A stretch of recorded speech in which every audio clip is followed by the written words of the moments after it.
संबंधित क्वेश्चन बनी है, हम वो देख रहे हैं। आपको मालूम होगा सीडीपी के 30 क्वेश्चन पूछे जाते हैं, जिनमें से आपका पहला क्वेश्चन है जैसा आप स्क्रीन पर देख पा रहे होंगे। इसमें पूछा है कि जैसे अभिप्रेरणा के आवश्यकता अनुक्रम सिद्धांत का प्रतिपादन किसने किया था, यानी जो आपकी नीड हायरार्किक थ्योरी है वो किससे संबंधित है। क्लार्क हल इससे तो है नहीं, अब्राहम मैस्लो इसी से संबंधित है। बाकी एटकिंसन है ना, एटकिंसन, और साथ ही साथ एक मनोवैज्ञानिक और नाम सुना होगा मैकलीलैंड। तो इन्होंने तो आपका उपलब्धि अभिप्रेरणा सिद्धांत दिया था, उपलब्धि अभिप्रेरणा सिद्धांत, ये आपका ऐसे बोल सकते हैं अचीवमेंट मोटिवेशन थ्योरी दी थी। तो उनके ये सहयोगी रहे थे, कौन, एटकिंसन। बाकी थॉमसन है ना, ये बुद्धि का चैप्टर पढ़ेंगे ना, उसमें एक सिद्धांत आता है कि सैंपल थ्योरी किसने दी थी, तो वो सैंपल थ्योरी है ना वो थॉमसन के द्वारा दी गई थी। बाकी क्लार्क हल है ना, इन्होंने तो आपके पुनर्वलन का सिद्धांत दिया था, पुनर्वलन का सिद्धांत। हालांकि स्किनर भी आते हैं लेकिन पहला नाम इन्हीं का आता है। इनके अलावा इन्होंने एक चीज़ होती थी ड्राइव रिडक्शन थ्योरी, ये भी ध्यान रखना है क्योंकि ये भी क्वेश्चन बन जाता है। ड्राइव रिडक्शन थ्योरी यानी इसे हिंदी में कहेंगे चालक न्यूनता का सिद्धांत। ठीक है, ये ध्यान रखना। हमने देखो क्या क्या चीज़ बात कर ली। हमें पूछा था अभिप्रेरणा की आवश्यक अनुक्रम या पदानुक्रम बोल सकते हैं, इसी अनुक्रम की जगह आवश्यकता अनुक्रम या पदानुक्रम का सिद्धांत है, ये किसने दिया था, अब्राहम मैस्लो ने। और ये मानवतावादी कहलाते हैं, कौन, अब्राहम मैस्लो, ये ध्यान रखना है। और साथ ही साथ इन्होंने समाज में किस प्रकार व्यक्ति को आवश्यकता होती है उनके लिए 5 स्टेपों को बांटा था। उन स्टेपों का नाम है P/S के नाम से। यानी शुरुआत में मनुष्य को फिजिकली आवश्यकता होती है जैसे भूख प्यास, फिर उसे सेफ्टी यानी सुरक्षा चाहिए, फिर उसे प्यार करने वाला भी, फिर उसे सम्मान भी चाहिए समाज में, फिर लास्ट में होता है सेल्फ एक्चुअलाइजेशन यानी स्वयं का यथार्थीकरण, यानी आत्मसिद्धि बोल सकते हैं इसे। ठीक है, ये वाली अवस्था होती है, ये क्रम होता है इसी प्रकार। और बाकी हमने बात की, हमने और बात कर ली है जैसे कि क्लार्क हल की बात करें तो मैंने इनका बताया था, इन्होंने पुनर्वलन का सिद्धांत भी दिया था और ड्राइव रिडक्शन थ्योरी जिसे चालक न्यूनता का सिद्धांत भी बोलते हैं, ये भी इन्होंने ही दिया था। एटकिंसन की बात की थी तो ये मैकलीलैंड है ना, इन्होंने उपलब्धि अभिप्रेरणा सिद्धांत दिया था, उनके सहयोगी रहे थे। बाकी थॉमसन है इन्होंने बुद्धि के एक सिद्धांत है सैंपल थ्योरी, वो दी थी। बाकी अब्राहम मैस्लो तो इसका राइट आंसर हो जाएगा क्योंकि अब्राहम मैस्लो है वो एक मानवतावादी है। इन्होंने ये आवश्यक पदानुक्रम या आवश्यकता अनुक्रम सिद्धांत दिया था, जिनमें 5 स्टेजें बताई थी, जिनमें से जो पहली स्टेज होती है या निम्न स्तर बोल सकते हैं वो फिजिकली होगी आवश्यकता, और लास्ट में होगी सेल्फ एक्चुअलाइजेशन जिसे आत्मसिद्धि बोलते हैं। तो इस प्रकार ऑप्शन नंबर 2 सही हो जाएगा। नेक्स्ट क्वेश्चन देख लेते हैं। अब जो नेक्स्ट क्वेश्चन नंबर पूछा है ना, वो पूछा है आपके व्यक्तित्व चैप्टर में प्रक्षेपी या प्रक्षेपी विधियाँ आती है ना, उनसे संबंधित, तो वो देख लीजिएगा किस प्रकार क्वेश्चन बना है। अब जैसे कि इसमें पूछा है कि निम्नलिखित में से कौन सी व्यक्तित्व आकलन की प्रक्षेपी विधि नहीं है। तो देखो आपने फ्राइड पढ़ा होगा, तो फ्राइड ने 2 प्रकार की विधियां बताई थी, जिनमें से एक तो थी प्रक्षेपी जिसे प्रोजेक्ट बोलते हैं या प्रोजेक्शन, दूसरी थी अप्रक्षेपी। ठीक है, तो देखो इसका राइट आंसर हो जाएगा समाज विधि जिसे सोशियोमेट्री कहते हैं, क्योंकि इसमें यही पूछा था ना कि प्रक्षेपी विधि नहीं है, तो इसमें से हो जाएगी 4 नंबर ऑप्शन। प्रक्षेपी विधि में जैसे इसमें दे रखा है ना, जैसे शब्द साचार्य जिसे FWET बोलते हैं, हालांकि इसमें शॉर्ट दे रखा है वर्ड एसोसिएशन। वाक्य पूर्ति को हम SCT बोलते हैं यानी सेंटेंस कंप्लीट टेस्ट। इसके अलावा और कौन सी आती हैं, इसके अलावा और भी आती हैं जैसे कि CAT हो गई, टेट हो गया, ड्रॉ इवेंट टेस्ट हो गया, PFT हो गई, और भी अन्य आती है। ये प्रक्षेपी विधियाँ होती है। ठीक है, अप्रक्षेपी 2 प्रकार की होती हैं, एक तो होती है आपकी सब्जेक्टिविटी वाली, ठीक है, दूसरी होती है ऑब्जेक्टिविटी वाली। तो ये ऑब्जेक्टिविटी वाली होती है ना दूसरी वाली, इसमें आती है आपकी समाज विधि जो दे रखी या सोशियोमेट्री बोलते हैं इसे। तो ये इसका प्रकार है। ठीक है, हमने यही पूछा था कौन सी प्रक्षेपी विधि नहीं है, तो वो अप्रक्षेपी में हो जाएगी आपकी समाज विधि, और वो भी किस में आएगी, ऑब्जेक्टिविटी के अंतर्गत। ये चीज़ें समझे होंगे, ये प्रक्षेपी विधियाँ हैं तीनों। 4 नंबर की है वो हो जाएगी अप्रक्षेपी विधि। क्वेश्चन नंबर नेक्स्ट है, और क्वेश्चन नंबर 3 पूछा है इस प्रकार, आप देख रहे होंगे कि इसमें पूछा कि निम्नलिखित में से कौन सा एक बाह्य अभिप्रेरक नहीं है, यानी इसमें बाह्य नहीं है तो निश्चित तौर से वो आंतरिक होगा, तो आंतरिक पूछा है। अगर इन सभी ऑप्शनों को आप ध्यान से पढ़ेंगे ना तो ये कहेंगे हम कि आत्मसंतुष्टि हेतु समाज सेवा करना ये आपकी इंटरनल हो जाएगी, और इंटरनल का मतलब होगा वही आंतरिक, तो ऑप्शन नंबर 3 सही हो जाएगा। बाकी जैसे ट्रॉफी के लिए खेल प्रतिस्पर्धा करना ये आपकी बाह्य हो जाएगी, वेतन के लिए नौकरी करना ये भी बाह्य हो जाएगी, खरीदने यानी एक खरीदने पर एक मुफ्त पाना ये भी बाह्य हो जाएगी, तो ऑप्शन नंबर 3 सही हो जाएगा। क्वेश्चन नंबर नेक्स्ट है, प्रासंगिक अंतर्भूत परीक्षण विद्यार्थियों के लिए मापने हेतु उपयोग में लाई जाती है, तो ये व्यक्तित्व का मापन करता है। ये देखो थेमेटिक एप्रिसिएशन टेस्ट है, इसे TAT बोलते हैं। ये मॉर्गन एवं मोर्री ने दिया था 1935 में। इसमें 30 कार्ड हुआ करते थे, एक खाली कार्ड यानी 31। क्वेश्चन बनता है 30 को लेकर, ये ध्यान रखना। इसमें प्रयोग के लिए आपके 20 कार्ड दिया करते थे और ये व्यक्तित्व का मापन कर दिया। ठीक है, ये बहुत है। ऑप्शन नंबर इसका 4 सही हो जाएगा। इसमें बताना है कि कौन सा कथन है वो समायोजन के बारे में सही नहीं है। आप सभी ऑप्शनों को पढ़ेंगे तो ऑप्शन नंबर 1 सही हो जाएगा। यह असंतुलन उत्पन्न करता है, जबकि ऐसा नहीं है, यह संतुलन ही कह सकते हैं, संतुलन उत्पन्न करता है तो ऐसे कहेंगे। ठीक है, तो ये वाला ऑप्शन गलत हो जाएगा, बाकी ये 2-3 सही थे। इसमें पूछा है कि पियाजे के संज्ञानात्मक विकास सिद्धांत के अनुसार किस विकासात्मक अवस्था में पलटाव की क्षमता विकसित होती है। पलटाव का मतलब यहाँ पर देखो रिवर्सिबिलिटी दे रखा है, यानी पलटा विचिंतन। तो देखो ये आपकी संबंधित होती है, मूर्त सक्रियात्मक अवस्था होती है ना, ये जीन पियाजे की 3 नंबर की अवस्था है। जैसे ये 1 की है, ये 2 की है और ये 3 हो जाएगी, यानी मूर्त सक्रियात्मक, और 4 नंबर हो जाएगी औपचारिक सक्रियात्मक। यानी ये वाली विशेषता है ना वो कॉन्क्रीट ऑपरेशनल स्टेज में आती है। ठीक है, यानी पलटावी चिंतन की क्षमता, तो ऑप्शन नंबर इसका 3 सही हो जाएगा। अगर यहाँ पे ये तो पलटावी चिंतन है, अगर यहाँ पर पलटावी चिंतन नहीं होता तो इसे फिर बोलते हैं हम इर्रिवर्सिबिलिटी।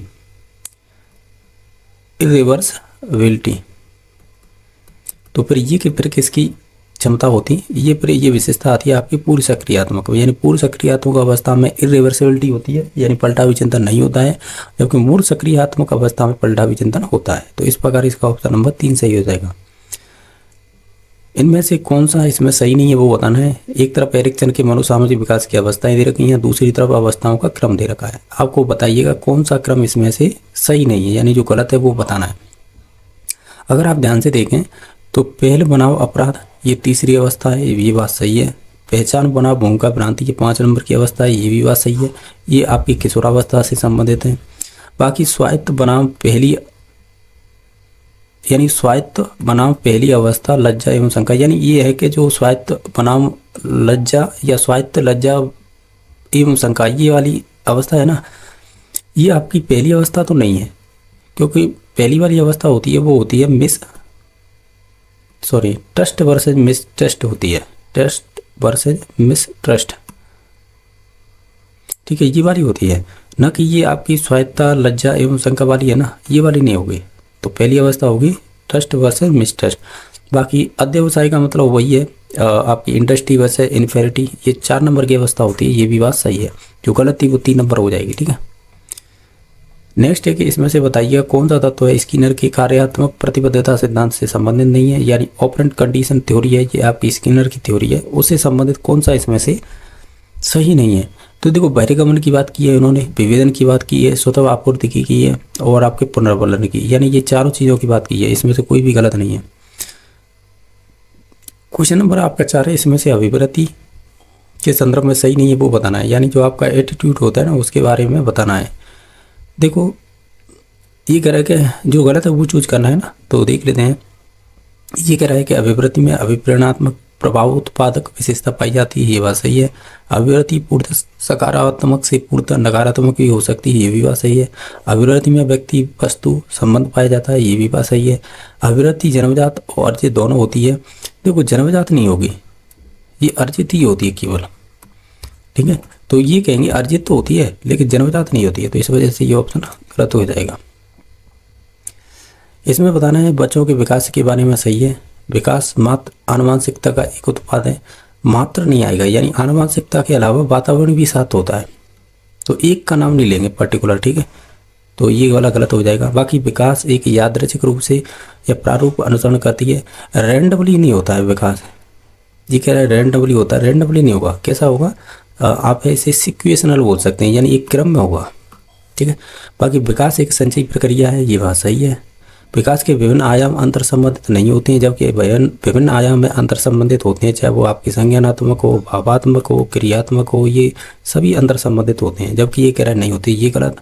2 नंबर गलत, 3 नंबर वो 1 नंबर गलत। जो सही था वो है विकास एक संचयी प्रवृत्ति होती है। जब आप स्पायरल पढ़ते हैं ना, कि विकास एक स्पायरल विकास होता है, यानी विकास का क्रम होता है, स्पायरल होता है, तो उसमें ही संचयी प्रवृत्ति के गुण पाए जाते हैं, ठीक है। तो इस प्रकार ये ऑप्शन नंबर 3 सही हो जाएगा।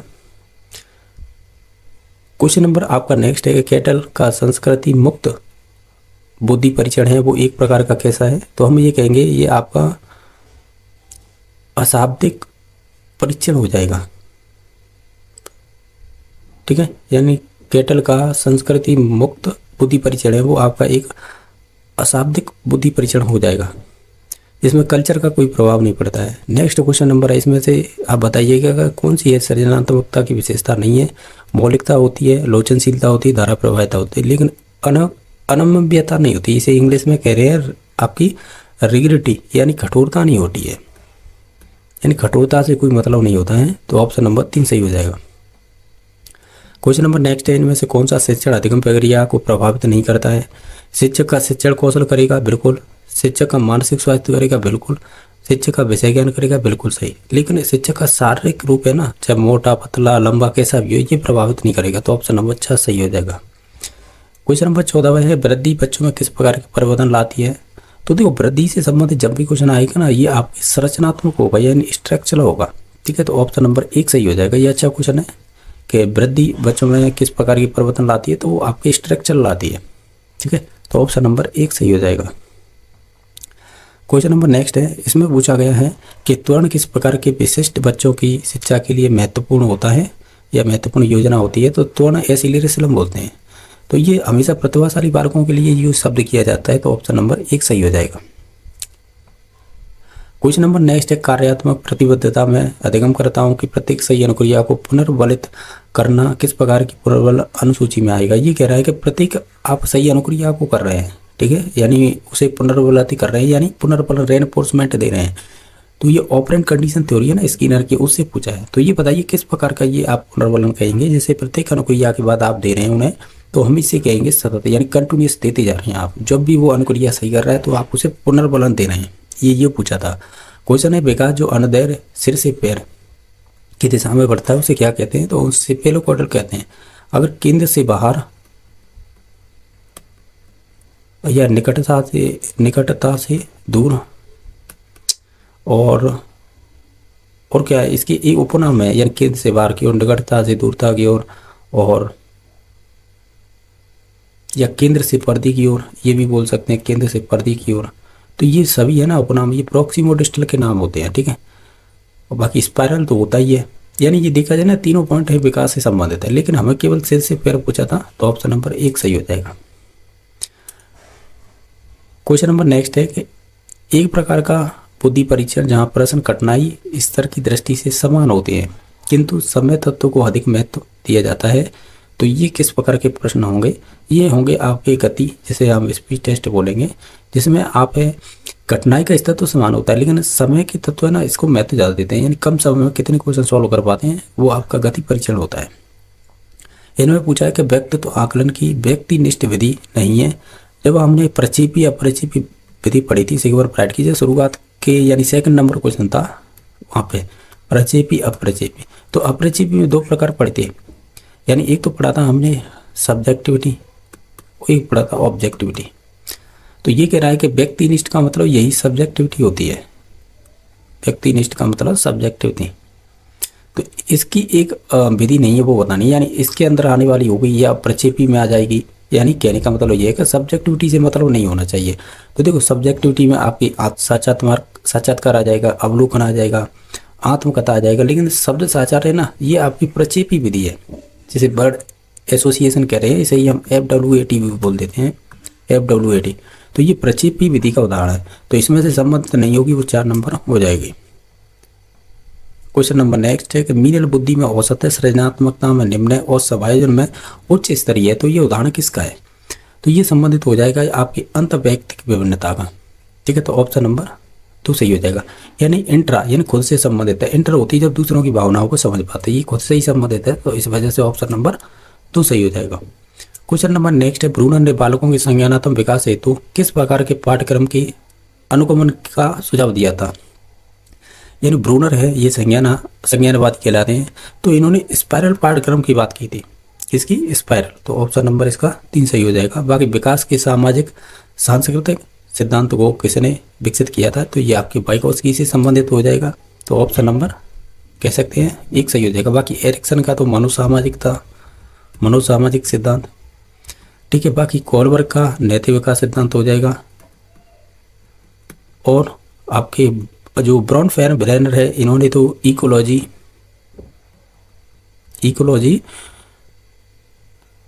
और सॉरी बायो इकोलॉजी बोलते हैं, बायो इकोलॉजी मॉडल बोलते हैं। ठीक है, इन्होंने ये 5 स्टेप बताए थे, आपको ध्यान होगा, जैसे माइक्रो सिस्टम, मीजो, एक्जो और आपको मैक्रो, फिर उसके बाद क्रोनो सिस्टम, ये 5 स्टेप बताए थे। ठीक है, तो हमने सभी की बात कर ली है। ओवरऑल हमने प्रीवियस में क्वेश्चन करे थे वो भी देख लिए थे। क्वेश्चन नंबर नेक्स्ट है वह मनोरचना क्या कहलाती है जिसके द्वारा है बालक अपने स्वयं के अहम को किसी भी अन्य व्यक्ति के अनुरूप परिवर्तित करने का प्रयास करता है, तो उसे क्या कहेंगे? हम उसे तादात्म्यकरण कहते हैं, जिसे आइडेंटिफिकेशन बोलते हैं। यानी दूसरों के साथ आप संबंध बताने लग जाते हैं, तो वो होती है। तो ऑप्शन नंबर 1 सही हो जाएगा। कि युक्तिकरण में तो जैसे अंगूर कटे हैं, यानी आप किसी भी चीज़ का जब झूठ बोलते हैं तो उसमें तर्क देते हैं। जैसे कि एक मतलब चोर है, वो चोरी का रीजन देता है कि मैं बुरी संगति में रहता हूँ, यानी वो एक तर्क दे रहा है। मार्गान्ती का मतलब होता है ये सबसे बेस्ट विधि मानी जाती है, सब्लिमेशन बोलते हैं। यानी आप किसी टारगेट को प्राप्त नहीं कर पा रहे हैं तो आप अपना यानी लक्ष्य चेंज कर लें, किसी अन्य चीज़ में लग जाए, वो होती है। प्रक्षेपण मतलब दूसरों पे एक तरह से अपनी गलती दूसरों पर थोपना, एक तरह से ऐसे बोल सकते हैं। बाकी नेक्स्ट है 24 नंबर क्वेश्चन, निम्नलिखित में से कौन सा घटक है वो गिलफोर्ड की बुद्धि संरचना मॉडल का आंसर नहीं है? तो उन्होंने OCP की बात की है। OCP यानी ऑपरेशन किस में है? ये रहा। C का मतलब कंटेंट, ये भी है। P का मतलब प्रोडक्ट। तो उन्होंने संज्ञान की बात नहीं की है। ठीक है, तो ऑप्शन नंबर 2 सही हो जाएगा। बुद्धि के त्रितंत्रीय सिद्धांत का प्रतिपादन किसने किया था? यहाँ पर ट्राई आर्किक थ्योरी दे रखी है। ट्राई आर्किक की जब भी बात होगी तो वहाँ पे स्टर्नबर्ग का नाम आएगा। ठीक है, ट्राई आर्किक थ्योरी है, वहाँ पे स्टर्नबर्ग का नाम आता है, तो ऑप्शन नंबर 3 सही हो जाएगा। और इनमें भी इन्होंने 3 घटक बताए थे जो बुद्धि के अलावा बताए थे, जैसे कंपोनेंशियल, एक्सपीरियंशियल, प्रैक्टिकल। इनके अलावा फिर इन्होंने बुद्धि की संरचनाओं को लेकर एक मेटा घटक ये भी बताए थे। ये भी क्वेश्चन बन जाते हैं इनसे। मेटा घटक हो गया एक, दूसरा हो गया आपका दूसरा और तीसरा, ये 2 प्रकार मुझे मालूम नहीं है, लेकिन कुछ इसी प्रकार का है कि जो आपकी अधिग्रहण से संबंधित है। अब मुझे ध्यान तो नहीं आ रहा है नाम, निष्पादन अधिग्रहण है, कुछ ऐसा ही नाम है इसका, निष्पादन या परफॉर्मेंस एक्यूपेशन, ऐसे ही है। ठीक है, यानी निष्पादन अधिग्रहण इस प्रकार का नाम है। बाकी 3 नंबर मुझे ध्यान नहीं आ रहा है। ठीक है, बाकी इनमें और भी देखें, ये इंपॉर्टेंट है। मनोविज्ञान, जैसे हार्वर्ड गार्डन ने बहुबुद्धि का सिद्धांत दिया था, बहुबुद्धि, इसमें 9 प्रकार बताए थे। गिलफोर्ड का 3D आयाम 3D हो जाएगा, 3 डायमेंशनल थ्योरी। बर्ट एवं बर्नर ने इन्होंने मानसिक क्रियाओं को लेकर एक सिद्धांत दे दिया जिसे PMA बोलते हैं। ठीक है, तो ये भी ध्यान रखना है। नेक्स्ट है एक रहे ब्रॉनफेयर ब्रेनर की जैव पारिस्थितिकी मॉडल सिद्धांत में जो परिवार एवं विद्यालय किस पर्यावरणीय तंत्र के अंतर्गत आएंगे? तो सिंपल है, ये आपके माइक्रो सिस्टम जो पहले वाला होता है ना, उसी में आएंगे। और इन्होंने 5 स्टेप बताए थे। माइक्रो, मीजो, तो मीजो इसमें है नहीं, फिर उसके देखो माइक्रो, फिर उसके बाद मीजो सिस्टम, मीजो के बाद एक्सो सिस्टम, एक्सो के बाद macro system, MACRO macro system, और फिर उसके बाद आता है क्रोनो सिस्टम। 4 ये और एक ये 5 हो गए ना, तो इसमें माइक्रो वाला पूछा था। अब इसकी नेक्स्ट क्वेश्चन देखते हैं, इसमें से कौन सा सही नहीं ये बताना। एक तरफ प्रतिवाद सिद्धांत दे रखे हैं प्रतिपादकों के, और दूसरी तरफ सिद्धांत के नाम दे रखे हैं, यानी जो प्रतिपादक है उनके नाम इधर की तरफ उधर की तरफ उनके सिद्धांत। जैसे जीन पाजी ने संज्ञानात्मक विकास सिद्धांत दिया था, ये बात सही है। पांडुरंग ने सामाजिक अधिगम सिद्धांत दिया था, ये भी बात सही है। एरिक्सन ने मनोसामाजिक सिद्धांत दिया था, ये भी बात सही है। दूसरी ओर वाइगोत्स्की ने नैतिक का सिद्धांत नहीं दिया था। ये तो आपके या तो जीन प्याजी नाम आएगा यहाँ पे, या जीन प्याजी नहीं दे रखा है तो फिर इसके ऑब्लिक में आएगा कोलबर्ग, ठीक है। बाकी वाइगोत्स्की ने तो आपका सामाजिक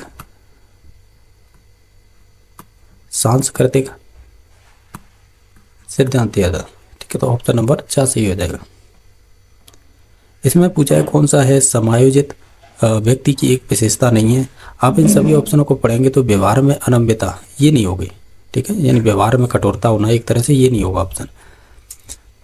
बाकी ऑप्शन देख लेते हैं, यानी क्वेश्चन ये कह रहा है 29 नंबर कि मानसिक स्वास्थ्य संपूर्ण व्यक्तित्व का एक पूर्ण और सामंजस्यपूर्ण कार्य है। ये मानसिक स्वास्थ्य की यह परिभाषा किसके द्वारा दी गई थी? तो ये संबंधित थी आपकी हेडफील्ड के द्वारा। नेक्स्ट क्वेश्चन है, इसमें से कौन सा मनोवैज्ञानिक है जो गेस्टाल्टवादी से संबंधित नहीं है? कॉलर है, कोप्पा है, मैक्स वर्दीमर है। लेकिन आपका क्रेसमर नहीं होगा, क्रेसमर तो आपके व्यक्तित्व से संबंधित है, उसमें प्रकार बताए थे ये। और ये क्रेसमर है ना, ये सेल्डन का गुरु है। सेल्डन ने 3 प्रकार के बताए थे, एक्टोमॉर्फिक, मीजोमॉर्फिक और एंडोमॉर्फिक। तो ये सेल्डन का ही गुरु रहा था क्रेसमर।